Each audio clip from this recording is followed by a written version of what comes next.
He had a role to play to protect not only the interests of his family, but the whole population of the Whadjuk Noongar and eventually the Noongar and the West Coast. He was the first leader to stand up against the invasion from the other population. When the settlers came here, colonised Perth, it was, I believe, mayhem. The head was brought to England as a souvenir. Yagin's tribe wants it returned to free his spirit. You know, they reckon that Noongar people are barbaric and uneducated and uncivilised, but for them to do what they did to him, according to history, well, I don't think that was right at all. So, who's the uncivilised people? I don't know at the time of the language barriers and, you know, the communication levels and the information and the interpretation was. But there was definitely no harmony. And that story that was told by my father, of the connection we have through him and how important that we still keep that connection and the stories going for the future generations. More so than anything else, he was the justice fighter. And I guess all of us today carry the same yoke that Yagin carried. You're not allowed to talk your language anymore, you're not allowed to practice the old ways, and he is like a Superman than anything. He took on all the white people. The spirit of Yagin is alive and well through those two eagles that have come back there to mark the anniversary of Yagin being buried there.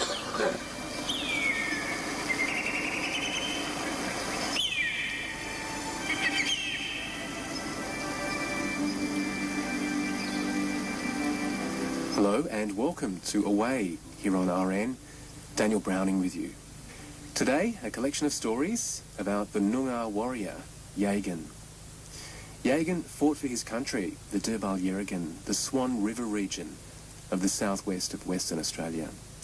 In 1833, the Noongar warrior was executed at point-blank range, and then his severed head, his cart, was surrendered for a bounty. It was only after a long and painful repatriation process that Yagin's cart, and Noongars believe his spirit, was reburied almost 180 years later. The Spirit of Yagin, today's program, is an oral history project made by Canwa, the Community Arts Network of WA. The Spirit of Yagin features the voices of his descendants, his countrymen and women, talking about his life and the campaign to have his cart repatriated to his country on the Swan River. They share the oral history and the cultural knowledge that's been passed down to them. It's produced by former RN colleague and oral historian Bill Bunbury for the Community Arts Network of WA. This is The Spirit of Yagin is Alive and Well.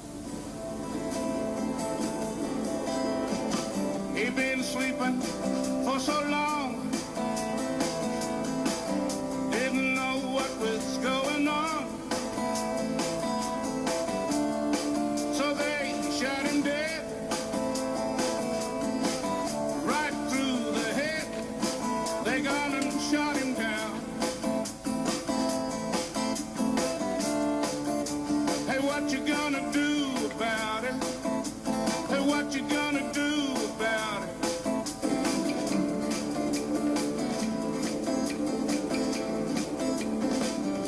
Now, Noongar being reincarnated, he gone back in time. He gone back to live with his ancestors. One of the main people that always comes up in these stories is Yagin.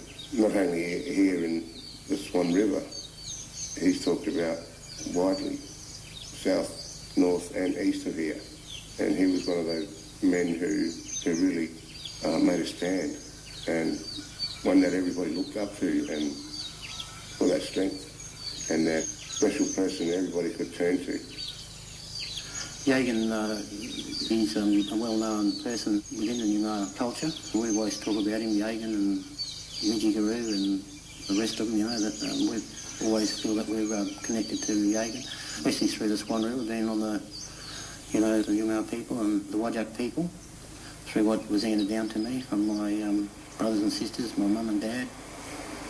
We heard stories that he was born at the railway station in Perth City itself. He was born there. It was all lake. It was a camping grounds where, I think in those days, where they hunt and camped around. It was important places for them.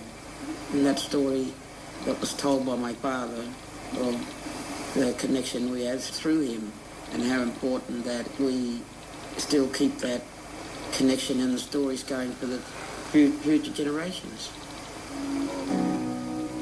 We've been watching you for a long time.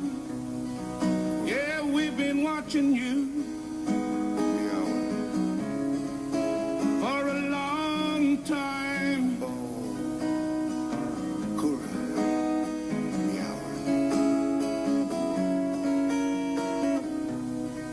In your big boats,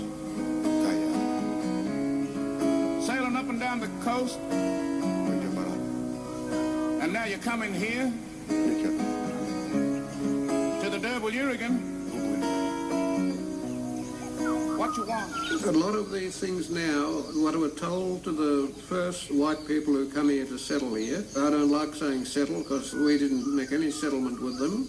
We always maintained we were waiting for them to go to their own land. We couldn't understand that people would come to another land and abandon their land, because we didn't want to abandon our land and go and live somewhere else. We might have just went for a short time, but we'd always want to be home, get back home in the land of our ancestors.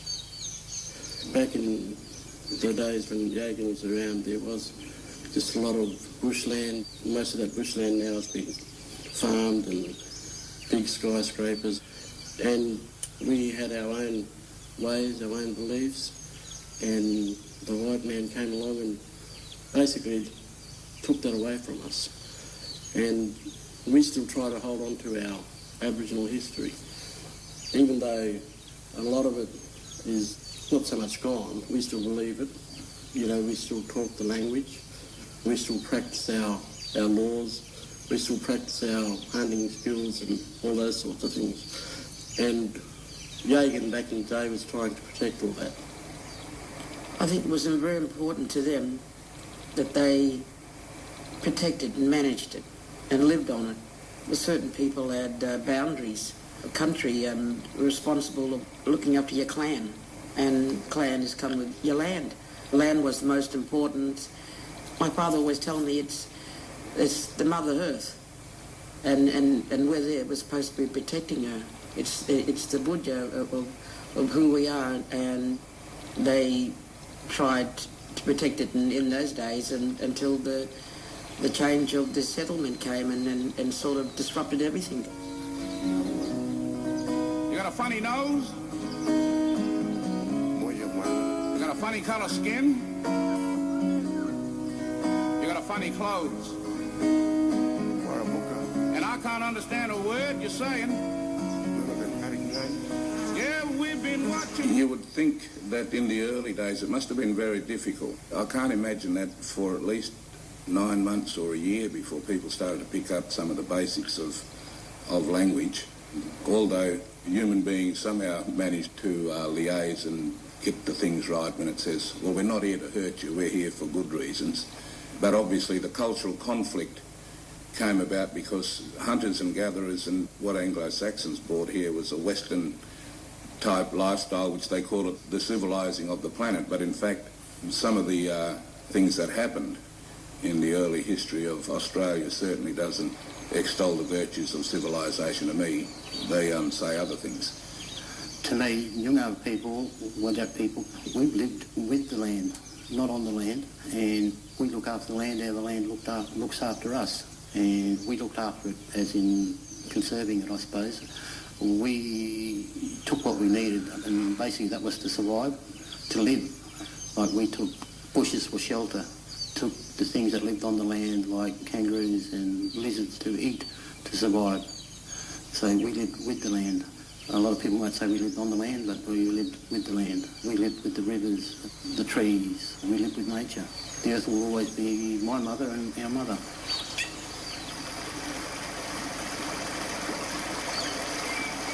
The Swan River, formed in our Dreamtime belief by the Woggle, our ancestor, That's what my mother said. He's our Murt. He's our ancestor. And tens of thousands of years, our ancestors lived along the banks of that river and so on, just like we lived here when the white men came. We were living on the banks of this one river. They lived there, hunted and whatever, and they died and was buried there. So all that area is still spiritual. We got a spiritual connection to all that land. We just can't abandon our ancestors of the past. It's the spiritual dreaming that runs through the Swan River. It's connection to underground streams, to other streams that connects into the Swan River. It's sacred, and you're there to protect it as best as you can. The Swan River will always be a strong connection to everybody who's lived alongside it, especially my family. We've been constantly up in Lockridge, Swan Valley, West Swan, and around Gilpin, and we've always kept that connection. We haven't left the area. So the Swan River is the most important. It's the Woggle, the rainbow serpent. And he's always be there. He's the maker of the Swan River, and he's our ancestor too.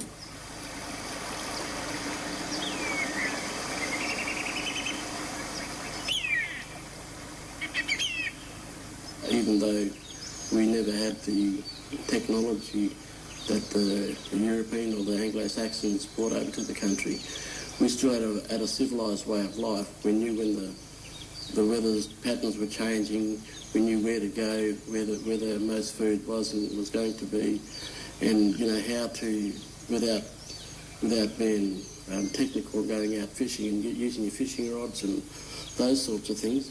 We just knew how the tides were coming in and how the river was, running and all that sort of stuff. And when we'd cordon off certain parts of the river and do our fishing once the tide went back out, and there'd be little pools of fish all over the place. And that's our technology.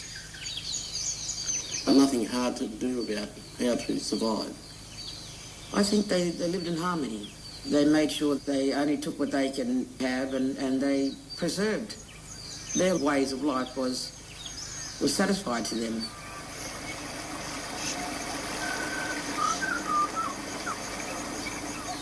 There were lots and lots of food sources along the river. The Aboriginal populations of the day regulated how they survived. There were practices within the culture that tried to keep the populations to a reasonable level. If you hear stories that we've heard, there were fish jumping out of the river and into the boats, because the Swan River, or the Yagin as we call it, was laden with lots and lots of food from within its water. But also on the outskirts of the Swan River, there are many other bush plants which we need to rekindle our interest about. But certainly the turtle, the fishing, the swamp eggs, some of the bush tucker, including the quandong, the berries that are associated with the forest around the river, the gum leaf and the health qualities that you can get from a eucalypt leaf. These are all things that our people already knew about. So we already had our scientists that would have known what to eat, what not to eat, what to use for medicines, what to use to give you definite health benefits. Certainly that knowledge was there, and we've lost that to a degree as a result of what's happened to us. With Noongar tradition, there's 6 seasons, all reflective of the plants and the animals, that populate the area at the time. With the Christmas trees, the woodja trees, during the hot season, the water lilies that are along the river, they store a lot of fresh, pure water during winter time or just before winter. That's drinkable with nutrients in it. Yeah, there's a lot of food out there that we can eat. We just don't have access to it because it's all fenced off, or it's governed by this law or governed by that law. But it's all there. Same as looking for turtles. You get a big long stick and poke them into the mud, and when you hit something hard, it's usually the back of a turtle shell, when they're on the edge of the rivers. There's lots of hunting techniques that we still carry out. If you want to catch a marron, there's marron snares that you just make alongside the river. Kangaroo meat. We've got our little techniques that we use that the family's passed on to us, or Dad's passed on to us. You need to respect, if you're taking something from the water or the land You need to let them know that you're going there for a reason. You don't get greedy. You just take what you can, and that's it. You don't go and drag with a big net and say, yeah, I'm taking all of these. If you're fishing, you just throw your sand in the water, you break some of the reeds from the area, or you get the black buoy, little fern type things that come out of the black buoy. You grab them off and snap them up and break them small and throw them in the water and say your name. You come here, I'm not taking too much. I respect what I'm doing, I respect the land and the waterway.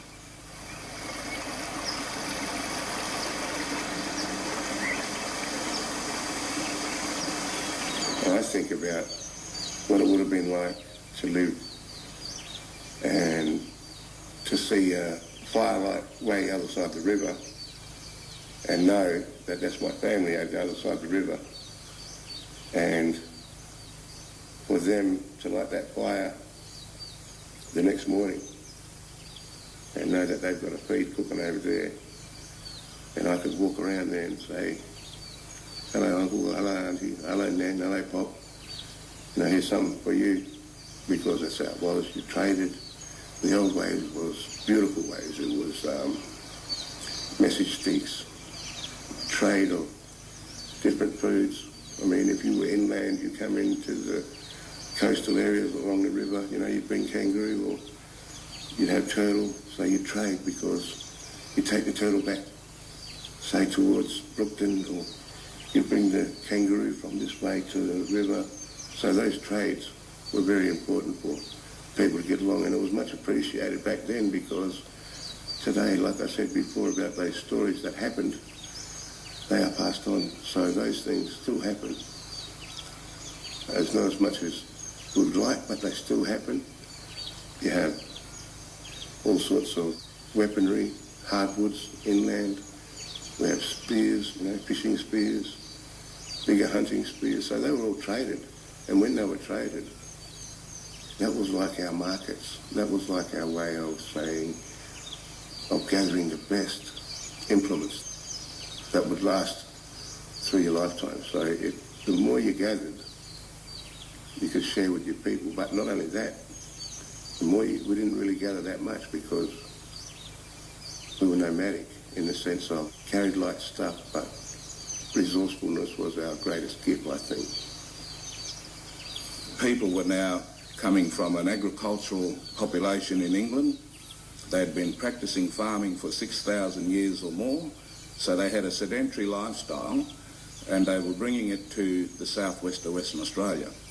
And as you know, the English population wouldn't have been able to move into the desert regions or into the more arid regions of Australia, because they were wheat growers, they were sheep farmers, and they needed to have rain in a regular fashion. So the southern parts of Australia were the areas where they started to populate. But once the sheep started to be fenced in and people started to mark off property, and as more whitefellas came in, this land was absolutely ideal for growing sheep, growing wheat, and having domesticated sheep and other domestic forms of farming.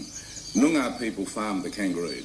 So our people used to hunt the kangaroo by burning around the bush and leaving certain green parts of the land, which are called the green parts, and the animals would have to go and live in these green parts, because the outside of those green parts was all burnt, and the Noongars would cleverly burn those, so they'd say, well, we can go in there and we can hunt the kangaroo for the next season, and once the stock or the kangaroo was diminished to a degree, they would move to another section, and they'd burn around that, and they'd put all the animals, or they'd hunt all the animals into the green part. And so they kept moving around according to the season. So it did impact, because once you weren't able to burn the bushes, because fire stick farming required burning, you then come into conflict. And because if you're burning bush and there are sheep in the paddock and the fire gets through into the paddock, it's going to burn the sheep. And this causes conflict.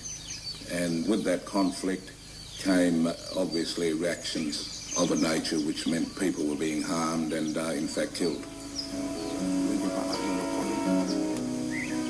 You want to stop here for one night? That's all right.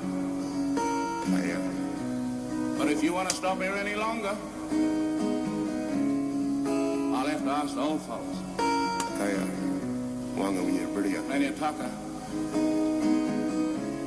Mari wa? Kaya, Mary. Younger? Dodge. White? Can. Homo? Hardy? One knows that if you take on a leadership role with any population, but particularly in traditional hunter and gatherer societies, people had specific roles that they built around their own skill levels. And if people were identified as good dancers, they became the people that were the gatekeepers for the culture of dance. If they were good hunters, they became well recognised as the people who would be up the front of the hunting pack. So if you were the spear thrower that was absolutely outstanding, you would be recognised and you would be given the first chance to stand up the front and throw the first spear. And if you were the good storytellers, you would be able to tell all the stories. And as older people got wiser with those stories, they naturally became the storytellers. But in Yagin's case, he was a bit of an all-rounder, and one would presume that was the role he had to portray. He was leading a people who were now under threat for the first 9 months or so of the contact. We can probably assume that things were okay, that these two populations were feeling one another out. The Anglo-Saxon population that came in would have been far superior strategically as relation to any war or defence in an armed sort of way. They would have had the superiority there. He had a role to play to protect not only the interests of his family, but the whole population of the Whadjuk Noongar and eventually the Noongar and the West Coast. He was the first leader to stand up against the invasion from the other population. He was just looking after his own, trying to deal with a power that was just beyond his learning at that time or his capability at that time. I think even if he would have at the time sat back and observed what was happening around him, maybe the planning would have been more proactive instead of reactive. I don't know at the time of the language barriers and, you know, the communication levels and the information and the interpretation was, but there was definitely no harmony. We know that in years gone by, back in the day, there was people that stood up for us, and he was one of them. And I mean, he probably wasn't the only one, but he was the one that in our history books that show us, you know, he was the man. And if it wasn't for those sorts of people, and I mean, there are young people even now that are taking those sorts of actions and standing up against and going against the grain, so to speak. And, you know, you'll always have those people that protest against things. And we've got a lot of them in our modern day.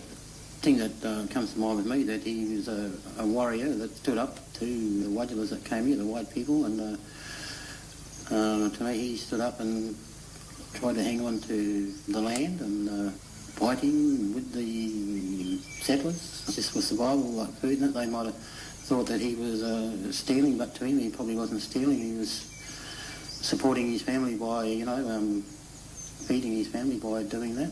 It was always seemed down to me that he was there fighting for the Swan River, the rights to just to be free, I suppose, and to take food and fish and be wherever he wanted to be, without being told, no, you can't go there, and no, you can't take that, because whatever.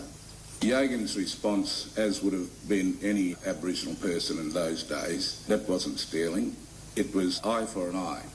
Aboriginal law at that time was that if you killed somebody, you got paid back. There's a payback system in the Aboriginal world and traditional Aboriginal society. So when the white fellas got here and they started to fence off the land and they started to kill kangaroos for themselves, because in the early days they would have needed to survive on bush tucker, and they started to move into the Aboriginal forests and take the possums out of the trees, use all the tucker that the Aboriginal people would normally use.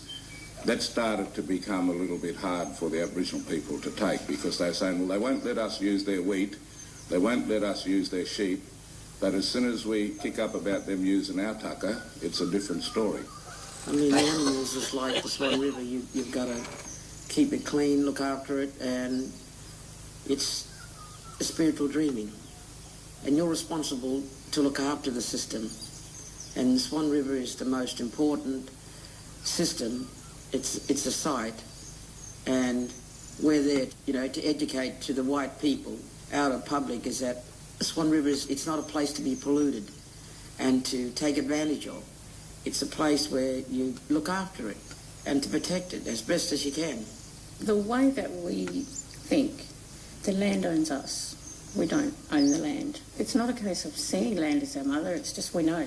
But through the systems and the process and the years and how we become more and more urbanised, we're taught that we have to work, pay taxes and buy our land. But we know in the end, we go back to the land, we get buried in that land. We're born from the land and we're buried by the land. But what we make along the way is just blending in for survival reasons. And in Perth, because it's all urbanised, there's not many places where we can go and express culturalism and our backgrounds. It's hard to do. So we try and sell whatever we can about our culture to people to make them realise that it's us, it's part of us. When the white community came here, when the settlers came here, colonised Perth, it was, I believe, mayhem. Not allowed to talk your language no more, you're not allowed to practice the old ways. But some of those things that got put in front of our people, how important was it? Yagin, he is more like a Superman than anything. He took on all the white people. And he done it in a way where he knew the land, he knew the bush, he knew his family, and we hid him and he hid us, He knew what was going on. And some of the atrocities that took place, he would have had to really take control, because just for our people to survive and get out of it and to live. Here endeth part 1